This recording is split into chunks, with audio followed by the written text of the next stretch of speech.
একজন সাহাবী রমজানে রোজা রাখছে। রোজা রাখার পর আল্লাহর হাবিবের কাছে আয়েশা বলে, ইয়া রাসূলুল্লাহ, ইয়া হাবিবাল্লাহ, আমার রোজা আপনি অনুমতি দিলে আমি ভেঙে ফেলবো। কয় কেন? কয় আমার খুব কষ্ট হইতে আছে। আল্লাহর নবী কয়, আল্লাহর কসম দিয়া বলি, রোজাদারের কোনো কষ্ট হইতে পারে না। তুমি সত্য কথা বলো, তুমি তোমার মরা ভাইয়ের গোশত খাইছো কিনা? ইয়া রাসূলুল্লাহ, কিরকম? কয় তুমি কোন অপরের গীবাত গাইছো কিনা? বলতেছে হ্যাঁ। কয় অন্য ব্যক্তির গীবাত গাওয়া আপন মরা ভাইয়ের গোশত খাওয়া। বলেন নাউজুবিল্লাহ। তোমার এই গীবাতের কারণে রোজায় তোমাকে দুর্বল করে ফেলেছে। রোজা থাইকা গীবাত করা যাবে না, রোজার এইটা শিকায়ত করা যাবে না, রোজার এইটা পরনিন্দা করা যাবে না, রোজা রাখার পরে অশ্লীল কথা বলা যাবে না, রোজা রাখার পরে গালাগালাজ করা যাবে না, জোরে কথা বলা যাবে না। রোজাদার যখন রোজা রাখবে, কেউ তার সাথে ঝগড়া বাজাইতে চায়, এরকম হইতে পারে কি পারে না? ওনাকে জব দিয়া দিব, ভাই আমি রোজাদার। এর চেয়ে অতিরিক্ত কিছু বলবে না, বলবে আমি রোজাদার, এর বেশি কিছু তাকে বলা হবে না। আল্লাহর হাবিব বলে, এক শ্রেণীর রোজাদার আছে, শুধু ভুকা রইল এতটুকুই, তার লাভ আর কোনো লাভ নাই, কোনো সওয়াব পাইল না। সাহাবীরা কয়, ইয়া রাসূলুল্লাহ, ইয়া হাবিবাল্লাহ, কেন? কয় রোজা রাখার পরে রোজার যে পবিত্রতা সে রক্ষা করতে পারে নাই, এই জন্য তার কোনো সওয়াব হবে না। রোজা রাখার পরে অতিরিক্ত ঘুমানো যাবে না। রোজা রাখার পরে ঘুমাইবেন, অতিরিক্ত ঘুমানো যাবে না। রোজা রাখার পরে একবারে চুপ থাকা যাবে না। রোজা রাখার পরে মুখে বেশি সময় পানি বেশি সময় কুলি করে মুখে পানি রাখা যাবে না। এতে আপনার শরীরে শান্তি লাভ করবে, এটা মাকরুহ। রোজা রাখার পরে দিনের বেলায় সুরমা দেওয়া যাবে না। কি দেওয়া যাবে না? সুরমা এমন দিনের বেলা দেওয়া সুন্নাতের খেলাফ। রোজা রাখার পরে আতর গোলাম্মা খাইতে পারবেন, রোজা রাখার পরে আগরবাতি জ্বালাইতে পারবেন না। আগরবাতির ধোঁয়ায় রোজা। যারা ধূমপান করে রোজার দিনে, তাদের ধূমপানের ধোঁয়া আসলে রোজা নষ্ট হয়ে যায়। এই জন্য ধূমপানকারীকে বিরত রাখতে হবে, যে ভাই তুমি তো রোজা রাখো নাই, আর একজনের রোজা নষ্ট করিও না, তুমি ধূমপান থেকে বিরত থাকো। রোজা রাখার পরে অজু করবেন, কলকলি এইভাবে গড়গড়া করতে পারবেন না। কি করতে পারবেন না? এই যে গড়গড়া করে না, রোজার দিনে গড়গড়া করবেন না। মাসালা হিসাবে সব বলতে হইব না, লজ্জার একটা লাভ আছে। রোজার দিনে কারো যদি গোসল ফরজ হয়ে যায় দিনের বেলায়, নাইট এরকম হয় না, স্বপ্ন দোষ, ওই ব্যক্তি স্বাভাবিক কুলি করবে। কি করবে? স্বাভাবিক কুলি করবে, গড়গড়া করবে না। রোজার খাতিরে আল্লাহ পাক তাকে মাফ করে দিবে, সে স্বাভাবিকভাবে গোসল করবে।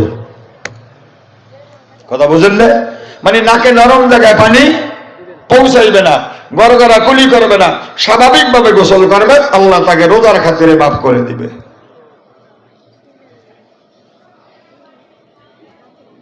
আল্লাহ পাক রব্বুল আমিন বলে, ইয়া আইয়ুহাল্লাযীনা আমানু কুতিবা আলাইকুমুস সিয়াম, ও ঈমানদারেরা, আমি আল্লাহ তোমাদের প্রতি রোজাকে ফরজ করে দিয়েছি, কামা কুতিবা আলাল্লাযীনা মিন ক্বাবলিকুম লাআল্লাকুম তাত্তাকুন, তোমাদের আগেকার লোক যে ছিল পূর্ববর্তী, তাদের উপরে রোজা ফরজ করা হয়েছিল। কেন ফরজ করলো সেই কথা আল্লাহ বলে দেয়, লাআল্লাকুম তাত্তাকুন, তোমরা তাকওয়া ইখতিয়ার করবে, তোমরা পরহেজগার মুত্তাকি হইয়া যাইবা। বুঝা গেল রোজা রাখলে মানুষ কি হইয়া যায়? পরহেজগার হইয়া যায়। আল্লাহর হাবিব বলেন, রমজান মাসে তোমাদেরকে 170 গুণ দান করা হবে। বলেন সুবহানাল্লাহ। এখন যদি সুবহানাল্লাহ বলেন, একবারের সওয়াব। রমজান মাসে যদি একবার সুবহানাল্লাহ বলেন, 70 গুণ বেশি সওয়াব। রমজান মাসে আপনি যদি 1 খতম কোরআন পড়েন, 70 খতমের সওয়াব পাওয়া যাইবেন। রমজান মাসটা এমন একটা মাস,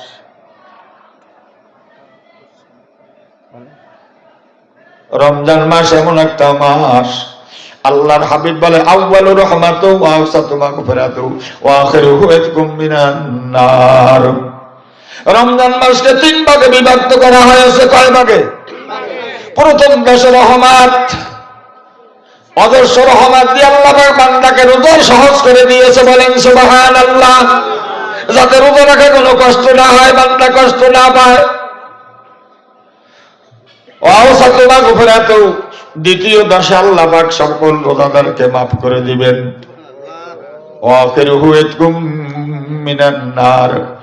শেষের দশে আল্লাহ পাক রব্বুল আলামিন অসংখ্য অগণিত জাহান্নামীকে জাহান্নাম থেকে মুক্তি দিয়ে দিবেন। ওমান খাফফা আন মামলুকিহি ফিহি গফারাল্লাহু লাহু ওয়া তাকাহু মিনান নার। হাদিসের শেষে বলে তোমাদের চাকর নকরের বোঝা হালকা করে দাও।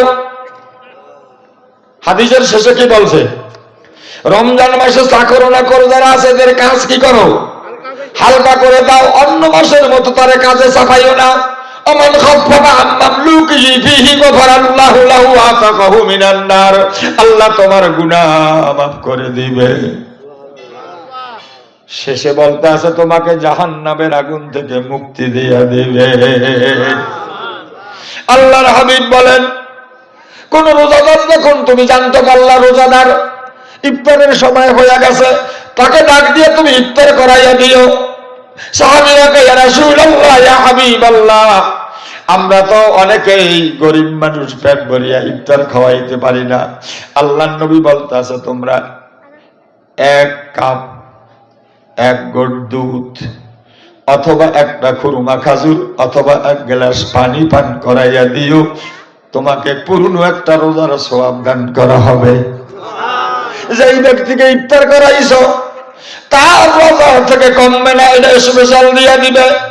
শেষে রাসূল কি বলে শোনেন, যদি তাকে পেট ভরে ইফতার করাইতে পারো, আমি রাসূল তোমাকে কথা দিলাম আমার হাউজে কাউসারের পানি তোমাকে পান করানো হবে। বলেন আল্লাহু আকবার। যেই পানি পান করানোর পরে জান্নাতে যাওয়া পর্যন্ত আর তোমার কোনো পিপাসা লাগবে না। এরপর যখন তুমি জান্নাতে যাইবা, জান্নাতে যাওয়ার আগে একটা পাইকারি ঘোষণা হয়ে যাবে। আল্লাহ বলবে, এ রেজওয়ান,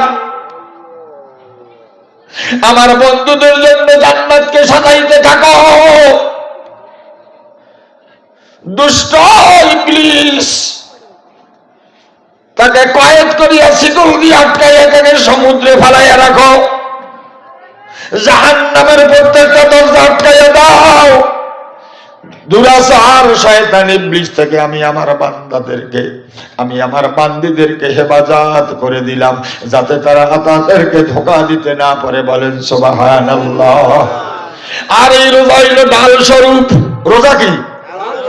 যুদ্ধের ময়দানে ঢাল দিয়ে প্রতিপক্ষের অস্ত্রকে ফিরায়। রোজা দিয়ে তুমি গুনাহ থেকে ফিরিয়ে থাকবা, শয়তান তোমাকে ধোঁকা দিতে পারবে না।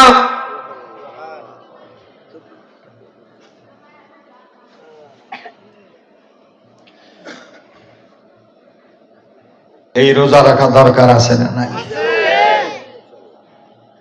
রোজা রাখবো তো পবিত্রতার সাথে রাখবো, ঠিক আছে? মিস্ত্রি খানা পাকাইছে রোজার দিন, হয়তো নুন কম হয়েছে, কিছু বলবেন না, কিছু বলবেন না। এ বেচারিও রোজাদার ছিল, বলবেন?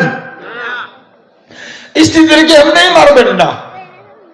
আম্মা জান আয়েশা সিদ্দিকা রাদিয়াল্লাহু আনহা বলে, এমন একজন নবীর ঘরে আমরা ছিলাম, যেই নবী আমাদেরকে মারতেন না, অমাজরামানি, আমাদেরকে সংগ্রাম চাইতেন না, আমাদেরকে আল্লাহ নবী অতিরিক্ত রাগ করতেন না, আল্লাহ নবী আমাদেরকে কোনো খোঁটাখাটি দিতেন না। আমরা কোনো অন্যায় করলে আল্লাহর হাবিব আমাদেরকে সুন্দরভাবে বুঝাইয়া দিতেন, ও আয়েশা, হাফসা, জাইনব, সালমা, এই কাজটা আল্লাহর হুকুম মতে করো, এইভাবে না করে এইভাবে করলে ভালো হয়। এমন একজন উত্তম চরিত্র, এরকম উত্তম চরিত্রের মানুষ পৃথিবীতে আর দ্বিতীয় কেউ নাই। আম্মা জান আয়েশা সিদ্দিকিয়া বলে, আল্লাহর নবীর আখলাকটা তো সুন্দর আখলাক ছিল। চাকর নওকর গোলামকে রাসূল সুন্দরভাবে কথা বলতেন। আল্লাহর নবী চাকরদের সাথে গোলামদের সাথে এমন ভাবে বসতেন মানুষ বুঝতে পারতো না। বলেন আল্লাহু আকবার। একই প্লেটের মধ্যে তাদের সাথে রাসূল খানা খাইতেন। আকমালুল মুমিনিনা ঈমানান আহসানুহুম খুলুকা। উত্তম চরিত্রের একজন নবী মদিনায় শুয়ে রয়েছে, সুন্দর একজন নবী মদিনায় শুয়ে রয়েছে, রহমাতাল লিল আলামিন মদিনায় শুয়ে রয়েছে। তোমার আমার পাগল নবী মদিনায় শুয়ে রয়েছে, যার সুপারিশ ব্যতিরেকে জান্নাতে যাওয়া সম্ভব হবে না। আল্লাহ বলে দিছে, নবী যত ইবাদত করুক না কেন কিয়ামতের ময়দানে দুইটা জিনিস ছাড়া তোরা জান্নাতে যাইতে পারবে না। বলেন কয়টি? এক নম্বরে আল্লাহ বলে আমার রহমত, দুই নম্বরে আপনার সুপারিশ ছাড়া কোনো একজন বান্দা, কোনো একজন আপনার উম্মত জান্নাতে যাইতে পারবে না। ওই নবীর ঘর মাদ্রাসা, কি নাম মাদ্রাসা? ওই নবীর ঘর মাদ্রাসা দারুল আবরার মাহমুদিয়া মাদ্রাসা। আপনারা খুশি না বেজার? এই মাদ্রাসায় ছোট ছোট ছেলেরা এসে সকালবেলা পড়তে থাকে ইয়াসিন আল কোরআনিল হাকিম। কবি বলেন খানা খেতে মজা লাগে যদি দুগ্ধ থাকে, মরণকালে আরাম লাগে যদি ইয়াসিন সূরা পড়বার মতো পুত্র কাছে থাকে। ও আমার বাবারা ভাইরা, ছেলের ডাক্তার বানাইলা, ইঞ্জিনিয়ার বানাইলা, ছেলের লন্ডন বানাইলা, ছেলের কর্নেল মেজর বানাইলা, ওসিডিসি বানাইলা, একটা ছেলের জানাজার ইমাম বানাইলা না। একটা ছেলের জানাজার ইমাম বানাইলা না।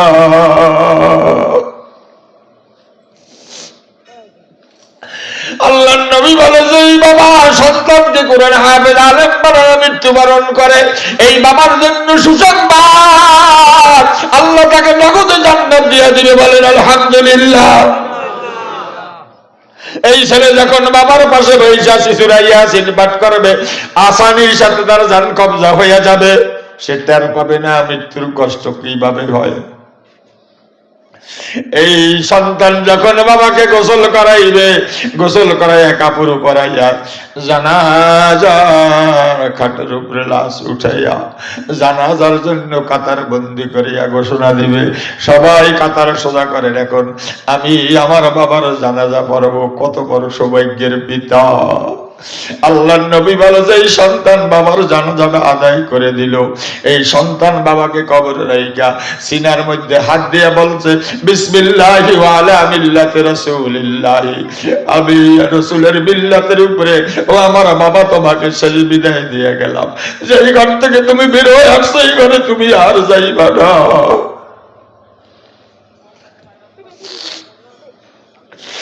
বাবা আমি তোমাকে এমন একটা নির্জন নিরিবিলি করে শোয়ে দিলাম, মিনহা খলাকনাকুম, যেই মাটি দিয়ে তোমাকে বানানো হয়েছিল, অফিয়া নুঈদুকুম, এই জায়গার মাটি দিয়ে তোমাকে বানানো হয়েছিল, অমিনহা নুখরিজুকুম তারাতান উখরা, এই মাটির থেকে আবার তোমাকে মাওলায় এরকম একটা বডি বানাইবো যেই সূরাতটা বর্তমানে দেখা যায়, বানায়া আল্লাহ সিংহাসনে বসে ডাক দিবে, কই রাজা বাদশারা কোথায়?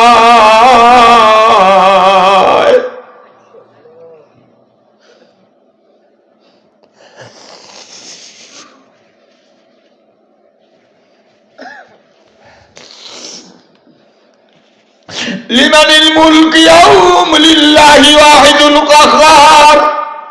এ যুবক সাবধানে হয়ে যা, তওবা করিয়া যা, নামাজ ছাড়িস না।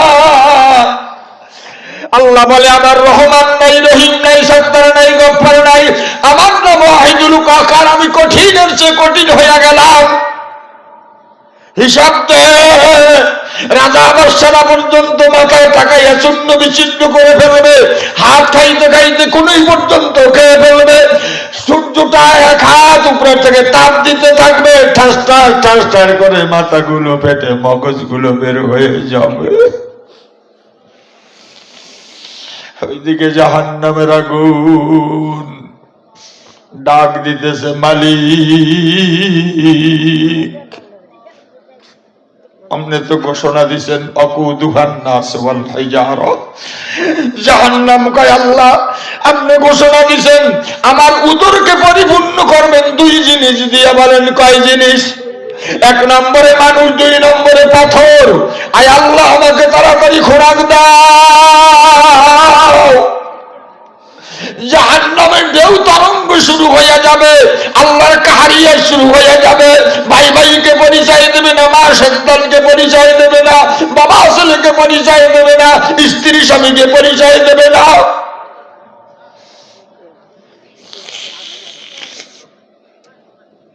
শুধু একটা আওয়াজ আসবে, ইয়া নাফসি ইয়া নাফসি, আমি বাসি আমি বাসি। আমরা বাসি কোন শব্দ শোনা যাবে না। ওই সময় মানুষগুলো চিন্তা করবো কার কাছে গেলে মাওলার কাহারিয়ার থেকে, জাহান্নাম থেকে বাঁচা যাবে। সবাই একাত্র হইয়া দৌড়াইয়া বাবা আদম নবীর কাছে যাবে। আদম আলাইহিস সালামকে গিয়ে বলবে, ওগো বাবা জাহান্নাম আমাদেরকে খাইতে চায়, আমাদেরকে বাঁচাও।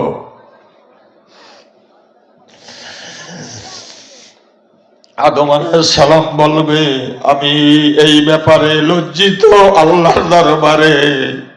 আল্লাহ নিষেধ করেছিলেন লা তাকরাবা হাযিহিস শাজারাতা ফাতাকুনা মিনাজ জালিমিন।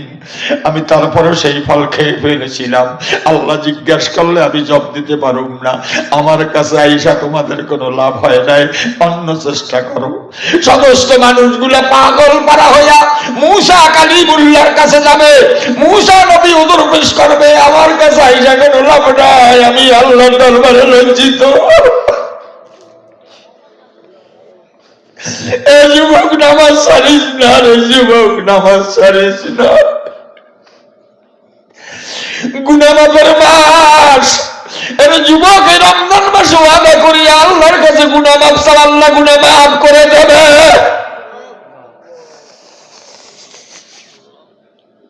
সর্বশেষে ঈসা রুহুল্লাহর কাছে যাবে। ঈসা আলাইহিস সালাম বলবে, আমার কাছে আইসা কোনো লাভ নাই, আমি আল্লাহর কাছে লজ্জিত। তোমাদেরকে একটা ঠিকানা দেই, আমি যেই নবীর উম্মত হওয়ার জন্য দোয়া করেছিলাম, বলেন সুবহানাল্লাহ। আমি যদিও নবী, আমি তার উম্মতের জন্য দরখাস্ত করেছিলাম। এই নবীর নাম মুহাম্মাদুর রাসূলুল্লাহ।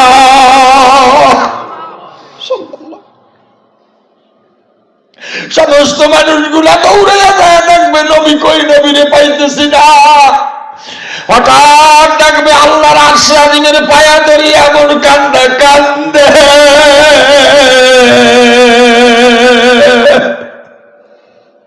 আল্লাহ, হাসরবাসীরা নবীর কান্দা দেখে পেরেশান হয়ে যাবে। আল্লাহ বলবে, হাবিব মাথা উঠান আর কাঞ্জের নামে কি চান আমি তা দিয়া দিব।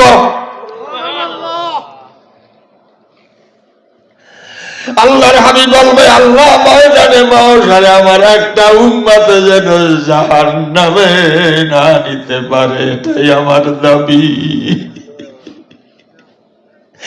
দুনিয়ার জমিনেতে 60 বছর উম্মতি উম্মতি না খায়া কানছে আর বলছে আমার উম্মত।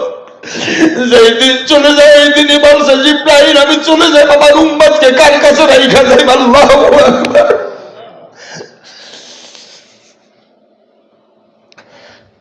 আল্লাহর হাবিব মাথা উঠাইব, আল্লাহ বলবে আপনি যান সুপারিশ করেন। এই আল্লাহর নবী যখন সুপারিশ শুরু করবে তখন ময়দানে একটা শান্ত পরিবেশ সৃষ্টি হয়ে যাবে। বলেন আল্লাহু আকবার। ওই নবীর খাঁটি উম্মত হইতে কে কে রাজি? হাত দেখান। নারায়ে তাকবীর। রাজি ইনশাআল্লাহ। আল্লাহ আপনাদেরকে সুন্নাতের পরে কবুল করে, বলেন আমিন। আমি মোনাজাত দিয়া দেব। 1 ঘন্টা আমার বয়ান হয়ে গেছে, আর আগামীকালকে আপনারা ডিউটি করবেন। আমি